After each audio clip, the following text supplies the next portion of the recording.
Olá, meus queridos alunos, amigos internautas, boa noite. Nós tivemos agora, quarta-feira, o julgamento do nosso excelentíssimo senhor ex-presidente Luiz Inácio Lula da Silva, o qual o TRF4, por unanimidade, confirmou a sentença então do juiz federal Sérgio Moro, em primeira instância, confirmou por unanimidade, por 3-0, a sua condenação, e majorando a pena para 12 anos e 1 mês de reclusão, regime fechado. Muito bem. Recebi alguns e-mails esta semana perguntando sobre a situação processual do réu Lula, perguntando também se ele será preso ou não. Vamos aqui algumas dúvidas, algumas perguntas de internautas. O Marcelo Rocha, lá de Ramos, juntamente com mais 93 e-mails, todos eles com a mesma indagação, eles perguntam o seguinte: professor, quais as provas contra o ex-presidente Lula realmente nesse processo? Então, a grande pergunta que a sociedade civil hoje se faz, por não conhecer o bojo do processo, quais são as provas realmente que são irrefutáveis e que constam nesse processo? Muito bem, pessoal, é o seguinte: foram 6 provas documentais que elas foram completamente irrefutáveis, 3 laudos periciais comprovando a veracidade de documentos que estão lá no processo. Testemunhas, alunos, simplesmente foram 12, afirmando categoricamente que a propriedade lá do triplex do Guarujá pertence ou pertencia ao casal Lula e Dona Marisa. 5 delações premiadas, incontroversas. Então vejam que foram delações premiadas, que não houve erro, que não houve choque entre elas. Foram simplesmente incontroversas. 110 provas indiciárias. E por sua vez, o ex-presidente Lula, figurando como réu nesse processo criminal, por lavagem de dinheiro, por corrupção, ele não conseguiu defender a sua tese de inocente.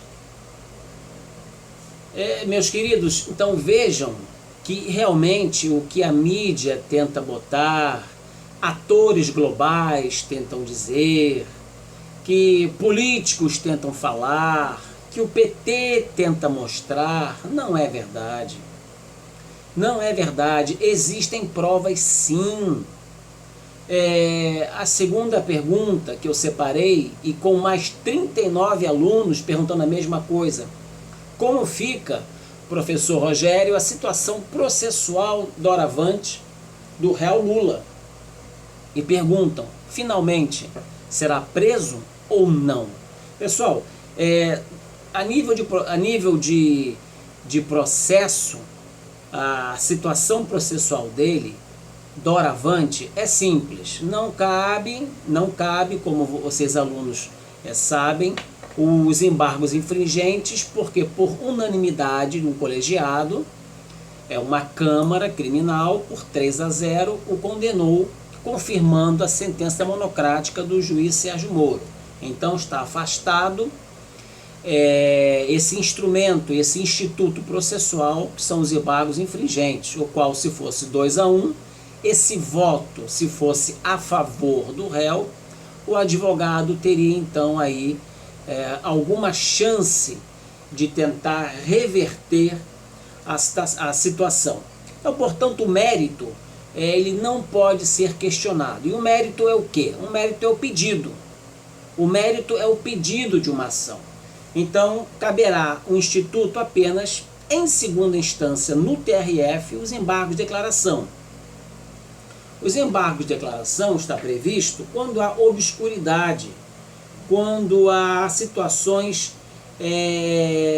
que não estão claras na sentença, no acórdão, em relação ao acórdão não está claro, está obscuro, é dúbio, obscuridade. Então, se cabe aí para o maior esclarecimento, para se elucidar esse acórdão, afastando qualquer tipo de dúvida, os embargos de declaração.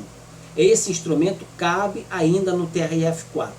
Saindo disso, perde-se recursos em segunda instância, em tese, segundo o STF, mas por 6 votos a 5, já caberia em tese a prisão do réu, e ele entraria com os demais recursos preso. Então ele pode ser preso sim em tese, repito, após a análise dos embargos de declaração, e os advogados dele podem entrar com um recurso especial no STJ, pode entrar com habeas corpus, pode entrar com recurso extraordinário junto ao STF, mas, no meu entender, pela nova lei, deve responder, propor esses recursos preso, tá? E o local o qual ele iria seria para a Papuda, no meu entender, tá? O complexo penitenciário da Papuda. Bom, então essas são as perguntas feitas, né? Como fica a situação processual do Lula a partir de agora e se ele seria preso, e quais as provas que tem no bojo do processo contra o réu Luiz Inácio Lula da Silva. Agora, quais os motivos? Me perguntam também aqui, muitos e-mails em relação a isso, quais seriam os motivos que o levaria para a prisão? Então nós temos as provas, nós temos a situação processual e quais os motivos que o levariam a uma cadeia. Isso eu vou responder a vocês com um vídeo do Marcos Feliciano. Agora, tirando fora daqui o professor e o advogado, eu quero dizer o seguinte: é triste ver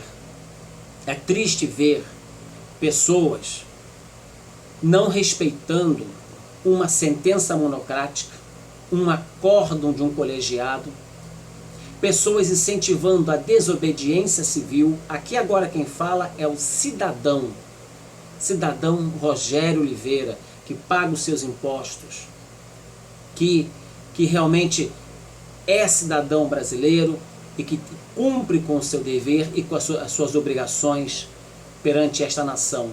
É triste ver um partido político querendo incentivar a população à desobediência civil, repito, à agressividade, pessoas se levantando contra juízes, desembargadores, simplesmente não respeitam mais ninguém. Aonde vamos parar com isso? Que partido é esse? Que esse partido, o PT, ele quer o quê para o Brasil?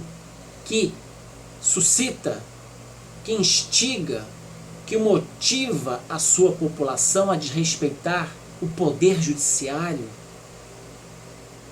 O que nós queremos para este país? Que pessoas são essas? É uma coisa terrível. Pessoas que não respeitam mais nada, perderam o bom senso.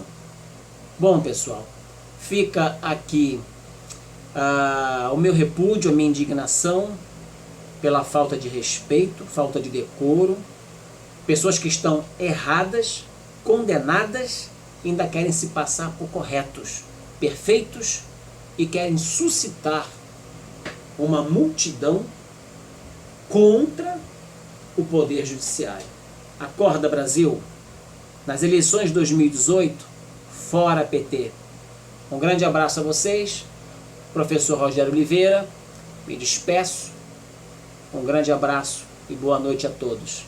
E fiquem atentos e busquem sempre conhecer a verdade. Fala, doutor, sempre atento ao seu direito. Boa noite, obrigado.